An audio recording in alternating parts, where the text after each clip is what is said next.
rencanakan usaha Anda, dan paling penting siapkan ilmu untuk melakukan pemeliharaan ternak.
Warahmatullahi wabarakatuh. Ketemu lagi dengan saya Febrion Tri Intano di channel ini Rantiame Goat Farm.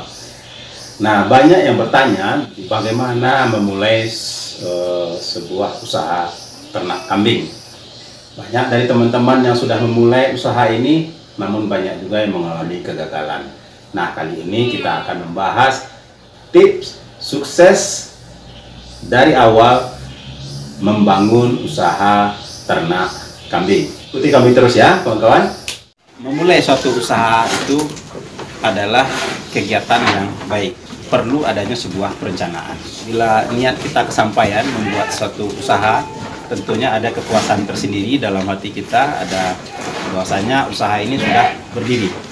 Tapi perlu kawan-kawan ketahui, start usaha itu berdiri, tidak serta-merta usaha itu bisa berhasil. Baru kategori berdirinya sebuah usaha. Nah, masih panjang perjalanan yang harus kawan-kawan lalui untuk itu, supaya usaha ini bisa berjalan dan bisa mendatangkan hasil sesuai dengan yang kita inginkan. Nah, kali ini beruntung sekali kita kedatangan dari teman-teman Bapak Aris dan kawan-kawan dari Madani Eco Park, wisata alam yang akan diinkludkan juga dengan ternak kambing. Nah, sampailah Pak ini ke sini. Jadi informasi apa yang Bapak pengenkan dari kami di sini untuk memulai usaha ini? Tentu kami ingin dari awal kan, dari bagaimana dari awal apa yang perlu kami persiapkan dalam memulai bisnis ini, tahap-tahapannya dari kandang, dari manajemennya, dari pemilihan indukan, sampai pemeliharaan indukan nanti sampai berhasil. Nah, itu harapan kami, makanya kami ke sini, dan sampai pemasarannya lah. Pemasaran. Iya. Andainya kita mau membuka sebuah usaha peternakan, tentunya ada planning atau perencanaan tadi. Mulai dari lahan, kemudian kita juga mempertimbangkan usaha peternakan apa yang harus kita buat. Contohnya sekarang kita berkeinginan untuk beternak kambing. Nah, ternak kambing juga ada dua sebenarnya. Ternak kambing untuk menghasilkan susu atau ternak kambing untuk menghasilkan daging kambing. Ini sudah ada dalam kerangka kita. Setelah teman-teman memilih untuk melakukan usaha ini, seperti contohnya Bapak Haris yang datang ke peternakan kambing, tentunya ada langkah-langkah yang harus kita perhatikan, harus teman-teman cermati supaya usaha yang telah teman-teman pilih ini dapat berhasil, dapat berkembang sesuai dengan yang kita inginkan. Nah, langkah yang pertama sebelum kita memulai usaha ini adalah kita harus siapkan dulu lahan untuk pakan ternak kambing ini. Nah, dalam lahan itu juga ada untuk pakan dan juga ada untuk perkandangan nantinya. Nah, perlu kawan-kawan ingat bahwa ternak kambing ini adalah ternak yang menyukai hijauan. dalam artian luas, bukan hanya rumput. Ternak kambing ini adalah ternak yang menyukai rambanan. Artinya di samping dengan rumput, ternak kambing ini juga memerlukan dedaunan, juga memerlukan leguminosa, dan juga bahan-bahan pakan yang lainnya. Nah, untuk itu kawan-kawan perlu menyiapkan lahan hijauan supaya nantinya tidak kesulitan untuk mendapatkan hijauan ternak kambing ini. Nah, setelah lahan hijauan ini teman-teman selesai, barulah kita mulai membuat perkandangan. Nah, perkandangan ini juga ada beberapa tipe. Ada tipe kandang yang panggung dan juga ada tipe kandang yang lemperakan atau tipe kandang postal. Nah, untuk lebih baiknya tentu kita membuat sistem tipe kandang yang panggung supaya amonia atau bau-bau dari kotoran ternak tidak bercampur langsung dengan ternak kambing yang mau kita pelihara. Nah, tipe kandang panggung ini juga ada dua. Satu yang kandangnya dicor lantainya seperti Pak Aris lihatnya. Ada kelemahannya adalah tipe kandang ini kita memerlukan waktu, memerlukan tenaga yang lebih ekstra untuk membersihkan kotoran kambing ini setiap harinya. Dan apabila kita terlambat untuk membersihkannya, maka dikhawatirkan akan mencemar lingkungan karena menimbulkan bau dari kotoran dan urin kambing tersebut. Dan kedua ada kandang yang tidak dicor lantainya dan kotorannya langsung jatuh ke bawah dan auto fermentasi. Nah, itu tipe kandang yang kedua. Nah, penelitian kita dua-duanya bagus. Kalau tipe kandang cor, kalau andainya kita bisa membersihkan tiap hari, bagus juga, tapi tipe kandang yang kotorannya itu ke bawah itu tidak membutuhkan waktu yang cukup banyak untuk tiap hari untuk membersihkan. Kita bisa bongkar kotorannya per 3 jam. Nah, itu. Nah, tipe kandang yang jamak dilakukan oleh kawan-kawan kita di daerah-daerah lain adalah tipe kandang panggung yang di bawahnya itu digali. Jadi digali dan tanpa di lantai atau tanpa di semen. Jadi kotorannya atau urinnya langsung masuk ke bawah kandang tadi dan terjadilah auto fermentasi. Nah, biasanya ini tidak di semen, lantai bawahnya langsung bersentuhan dengan tanah. Nah, tipe kandang ini biasanya lebih diminati karena tidak menimbulkan bau yang sangat tinggi seperti itu, teman-teman. Nah, perlu juga teman-teman ketahui kandang tentunya ada ukuran-ukuran untuk standar pemeliharaan kambing ini, dan untuk ukuran-ukuran kandang ini nanti akan kita persiapkan pada video selanjutnya ya kawan-kawan ya. Kandang kita buat menyesuaikan dengan jumlah ternak yang kita pelihara. Nah, kandang ini tentunya dibuat senyaman mungkin, sebabnya ternak akan berada di kandang tersebut dari waktu ke waktu dan ternak dapat dilindungi dari angin, dari panas, dari hujan, dan dari gangguan ternak-ternak atau hewan-hewan yang lainnya. Nah, setelah kandang kita selesaikan, barulah kawan-kawan beranjak ke pemilihan kambingnya.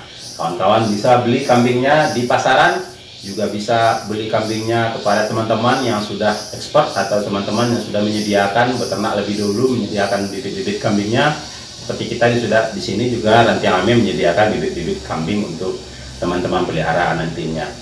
Nah, jangan lupa yang paling penting sebenarnya teman-teman harus mengetahui ilmu dan semua informasi tentang bagaimana cara beternak kambing yang baik dan bisa berhasil. Nah, inilah sebenarnya faktor krusial atau faktor kritisnya.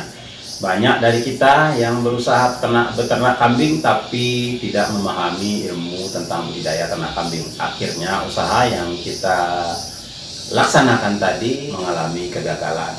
Nah, ilmu ternak kambing ini sebenarnya banyak teman-teman, mulai dari memilih kambingnya, kambing yang unggul itu, kambing yang sehat itu seperti apa, kemudian teknis penanganan kambing itu setelah sampai di kandang kita, kemudian pemberian pakan hijauannya, pakan konsentratnya, kemudian bagaimana sistem reproduksi, sistem perkawinan kambingnya, kemudian bagaimana menangani kambing yang sudah bunting, bagaimana menangani kambing yang mau melahirkan. Jadi sampai ke penanganan cempe, sampai ke pembesaran, sampai ke siklus reproduksi kambing. Dan tak lupa juga sampai ke pemasarannya Pak Riza. Nah, sampai ke pemasarannya. Nah, untuk itu tentunya kita tidak bisa serta-merta mengetahui ini dalam satu sesi tanya jawab hanya seperti ini. Sebenarnya untuk kawan-kawan ketahui ini sudah kita berlangsung udah 2 jam, mungkin sudah 2 jam kita sesi tanya jawab. Tapi untuk lebih lanjutnya saya akan membuat video ini menjadi part-part bagian-bagian yang nantinya akan kita ulas satu persatu. Semua ini wajib kawan-kawan ketahui jika kawan-kawan pengen sukses dalam usaha peternakan kambing. Dan tidak mungkin rasanya kalau kita hanya berbicara mengenai teori saja tanpa melakukan praktek terlebih dahulu sebelum kita melakukan usaha peternakan ini. Teori memang benar kawan-kawan, teori memang bagus untuk kita ketahui, tapi prakteknya juga harus teman-teman lakukan. Kan nggak lucu nantinya apabila kambing sudah datang, kawan-kawan kagok dalam melaksanakan budidaya ini. Nah, kecuali kalau standar usaha yang mau teman-teman buka itu skalanya cukup besar dan memerlukan karyawan langsung. Dan kita juga tidak bisa menyerahkan usaha ini langsung kepada karyawan. Tentunya kita juga harus mengetahui dan harus juga bisa terjun sewaktu-waktu kita diperlukan untuk usaha ini. Setelah ilmu teman-teman dapatkan, tentunya teman-teman juga wajib melakukan silaturahmi, bukan kunjungan ke teman-teman yang sudah lama melakukan ternak kambing ini dan teman-teman rasa sudah berhasil, tentunya seperti itu. Nah, silaturahmi ini penting dalam memompa semangat kita, dalam menambah ilmu pengetahuan kita, dan juga dalam memberikan arahan apabila kita mengalami kendala dalam usaha ternak ini. Samping teman-teman mengetahui urusan pakan, urusan teknis budidayanya, jumlah pakan yang diberikan, jumlah konsentrat yang diberikan, kebuntingan, reproduksi, birahi, dan segala macamnya, teman-teman juga harus mengetahui penyakit-penyakit apa saja yang menyerang kambing ini, yang biasa menyerang kambing ini, yang sekiranya bisa kita tangani secara pribadi, tidak membutuhkan dokter hewan. Tapi seandainya penyakit ini membutuhkan penanganan lebih lanjut, tentunya kita harus berkoordinasi dengan dinas peternakan atau dinas yang membidangi peternakan di daerah kita masing-masing.